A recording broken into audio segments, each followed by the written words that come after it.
Right, how's it going? My name's Austin West. I'm a referee based out of Illinois. Just interviewed by Keith Andrews on KeithAndrewNetWork.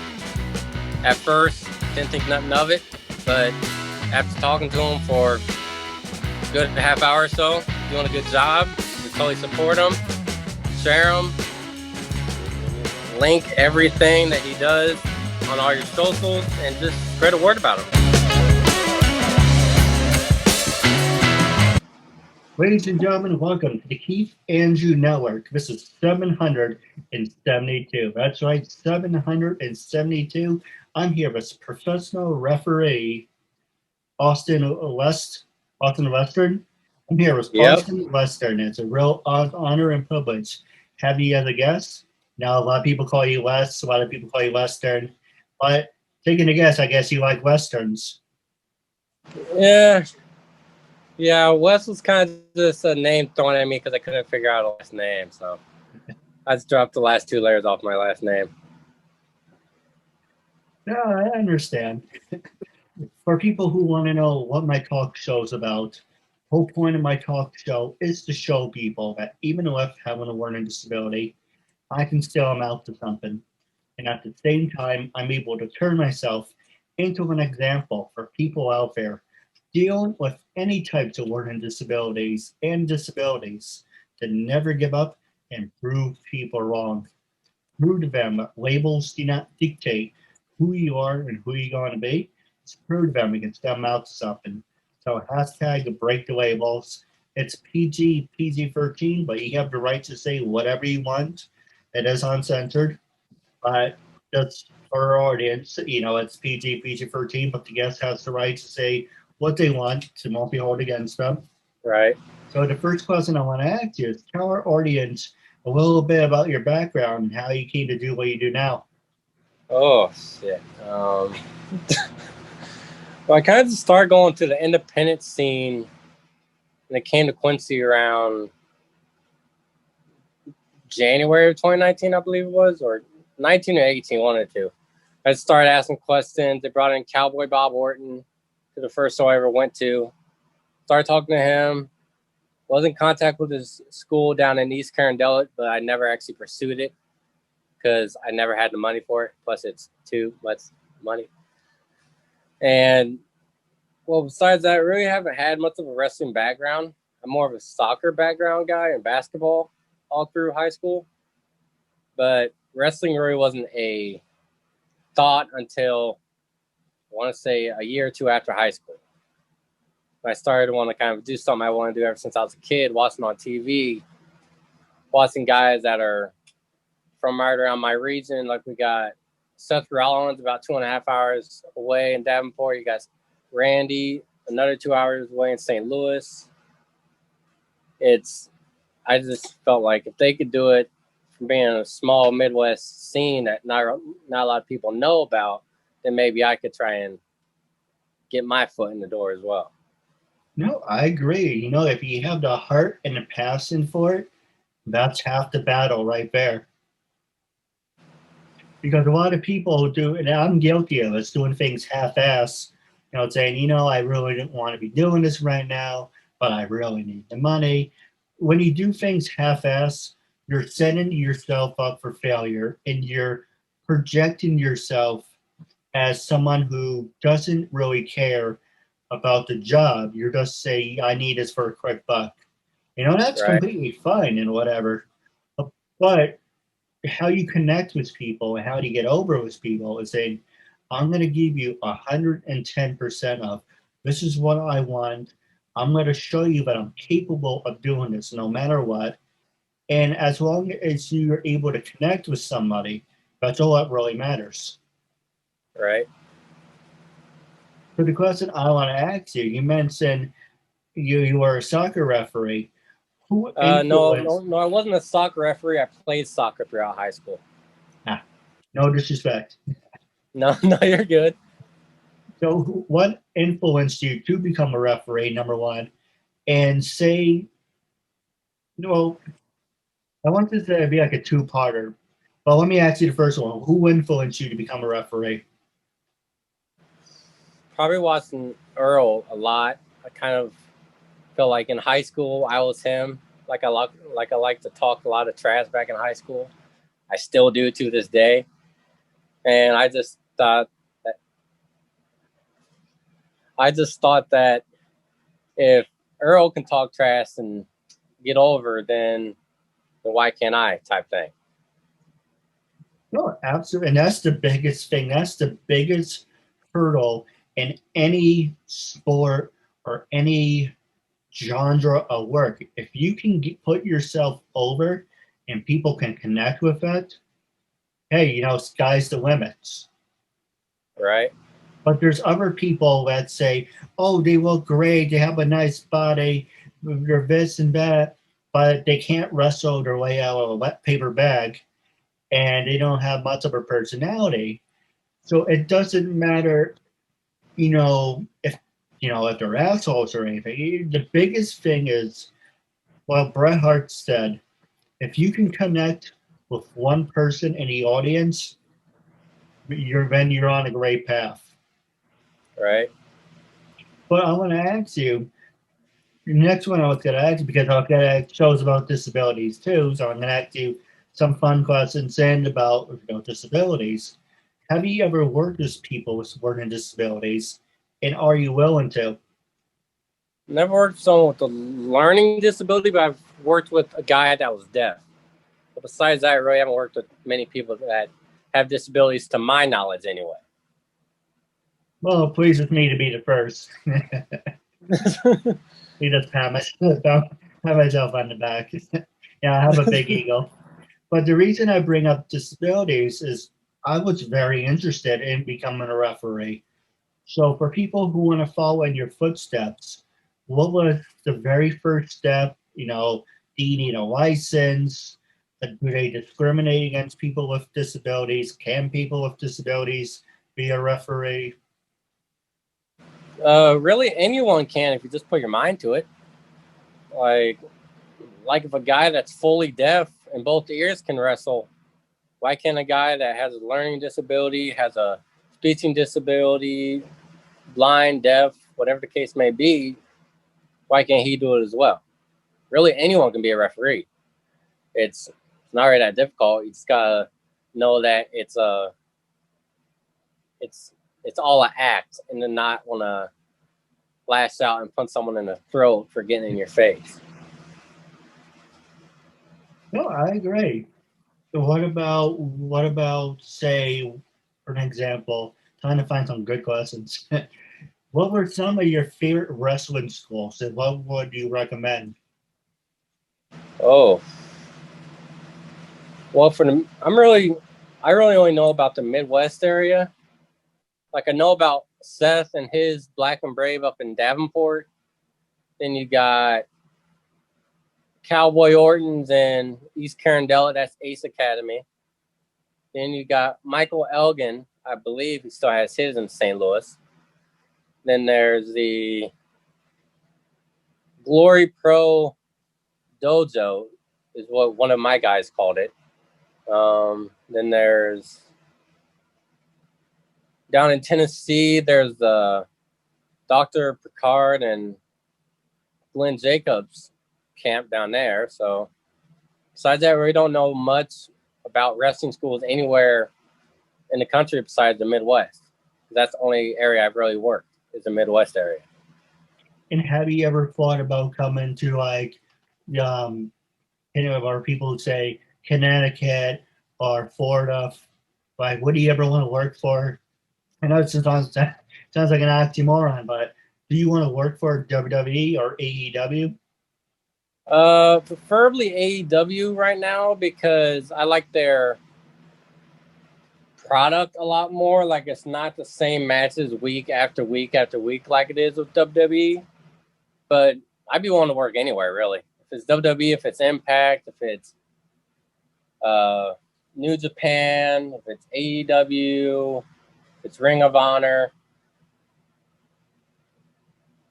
No, absolutely, and I agree with you. WWE should really. Isn't the fact, but WWE is catering to PG. People are saying, "Oh, it's PG. It's killing wrestling." Let me go back to the '90s. the next generation era. You had the Monday Night Wars of WWF and WCW.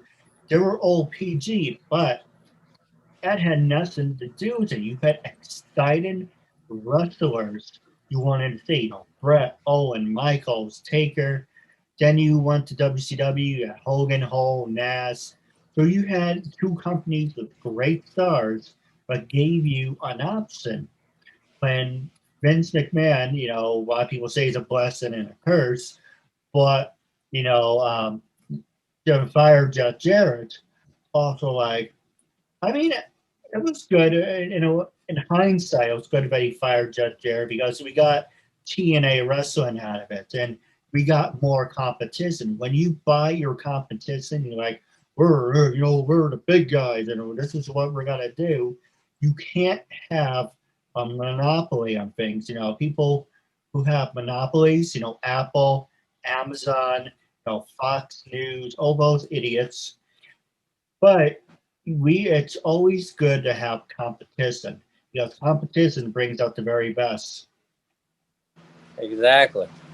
And just like you just pointed with Vince buying out damn near all his talent back then, Tony Khan over at All Elite Wrestling, along with the Young Bucks, Omega, Chris, and all those guys are kind of giving Vince a run for his money because he brought in Sting, he's brought in Taz, he's brought in the Billy Gunn and his son Austin Gunn as well. Tony's really bringing in a lot of quality talent that's not being milked down with, sorry to say, but NXT and all that. Where say if Kenny would have went to WWE with his repertoire and his legacy over in Japan, I feel like he'd just be the undercard guy. Yeah. But with Tony, with them now partnering up with Impact, the sky's the limit for them. No, I agree with you. And, you know, recently we had Private Party making their debut on Impact. You had Matt Hardy returning. Then on the opposite hand, you had imagine this if Vince McMahon and Eric Bischoff were together. That shit would be crazy. You have the WCW Tag Team Champions, the Steiner Brothers, in the ring with the WWF Tag Team Champions, Owen and the Bulldog. Or you imagine having, well, we did have the Women's Championship on the show, but that went into the garbage. But, you know, stuff like that. If you did crossover matches, it brings out, you know, it's always good to be competition, right? But occasionally, if you want to work together, that's good. And Tony Schiavone actually made a post and said Tony Khan is not interested in buying Impact Wrestling. Personally, I think he should because the reason it's good is because you're a company in the United States and you're buying a company in Canada. So now it's globalized. People can see it in the United States and Canada. And then you can have talent. Say, like, for an example, it will be AEW Impact. So you would have Impact, but occasionally more stars of AEW show up and vice versa on the other show. Right. Which is kind of what they've been doing with the Good Brothers, bringing them over, kind of reuniting the Bullet Club of sorts. Then to bring over Kenny over there to fight a couple of their guys. That's top-notch booking, as far as I'm concerned, because you're bringing over a former NWJP or NGW, whatever it is, champion, multiple-time champion at that, and a current AEW champion over to Impact, where really not a lot of people watch it anymore. Especially after it turned from TNA back when they had Bully, they had Hogan, they had Flair, they had all those guys. And after they left, it just went downhill because all their top name draws left. No, I agree with you 100%. When I think of TNA wrestling, AJ Styles, Chris Harris, James Storm, Robert Roode, Samoa Joe, you had a handful of people. And as you said, now that they're in the competition, it's kind of like, this is what we have left.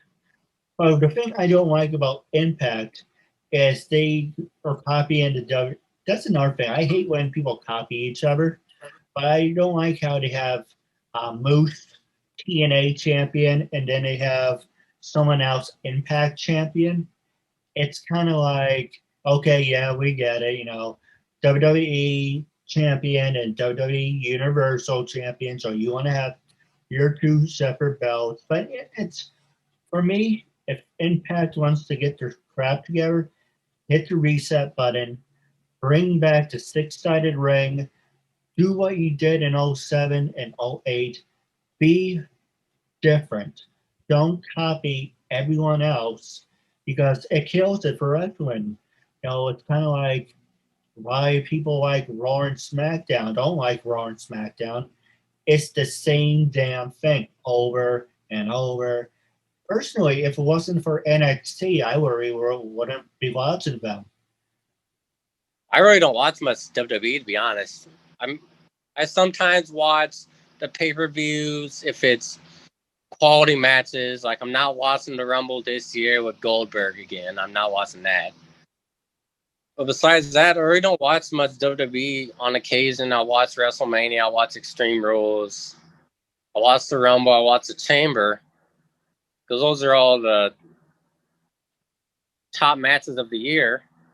So they always bring in the best of everyone on their roster. But when you have Raw and SmackDown, kind of like I said earlier, kind of doing the same shit over and over and over and over and over again and putting the belts on the same people, that loses everyone's, what do you call it? Everyone's interest. Yeah. Interest in it. Because when you put, for example, Charlotte, she was gone for 9-10 months, I'm pretty sure, and automatically she's the tag champion.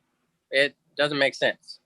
If you're gone for that much, it'd be different if, say, she went after the Raw or SmackDown champion that took it from her, but to tag her up with, pretty sure it's Asuka right now, those two really don't like each other because, I don't know if you remember, but back at one of the WrestleManias, Charlotte is the one that ended Asuka's 200-some match win streak that she had to go on. She did? Yeah, it was for the NXT. No, it wasn't NXT. It was for the Raw Women's Champion. I think it was for Raw or SmackDown. Not really sure on it. But, it's one of those things, like the reason she has the belt in the first place is because her daddy is Ric Flair. If she was anybody else, they wouldn't have done that. Exactly. So that goes back to my next point of, it's who you know and who can pull strings for you. It's sad, but, unfortunately, that's life. But I'm going to pass the show over to you. It's the last 7 minutes left.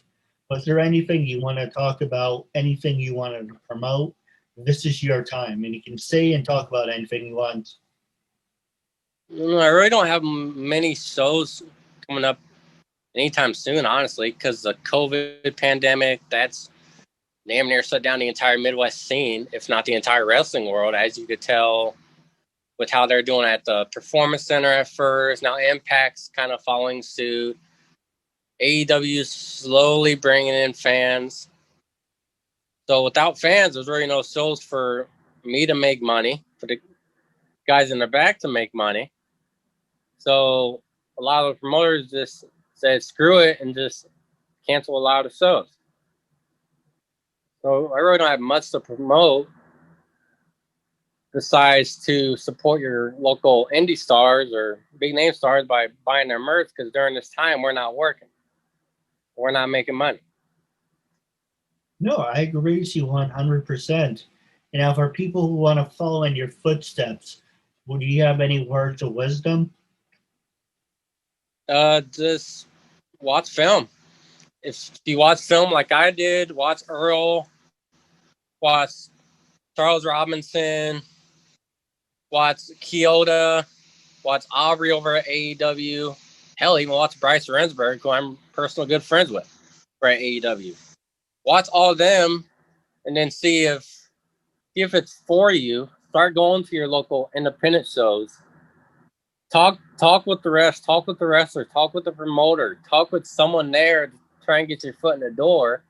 Because if you don't talk to the promoter, he's not going to be interested in you. But if you come up and put a name or put a face to your name, he's going to remember you down the line and come up and say, hey, you got a spot open. I've been training X and X amount of months at X and X school, whatever the case may be, and he might give you a shot. It might not always happen. Like for me, it took me from 2018 to, I want to say, August of 2019 to get my first show. After bugging promoters for that long. No, I hear you. And that's really something that you have to learn about being a referee, is you're not really sought after because you're not a draw type thing. Unlike if, say, they brought in, like they did in Alton, Illinois back in March, they brought in Jazz. They brought in Jazz last year in March to Alton, Illinois, and that was the main reason why everyone came, because, well, Jazz, he was a former WWE Women's Champion. I'm pretty sure the first ever Women's Champion at that. Now she's over at Impact, and she's making a name for herself. I'm actually proud of her, but besides that, like I said, the referees, we aren't really the draw. We're there to help tell the story, help put the baby face over as the baby, and help put the heel over as the mean guy. Now, I do have a couple questions for you off the air. Wrapping up our interview segment, it was a real honor and privilege having you as a guest, and I'm looking forward to part 2 down the road. I'm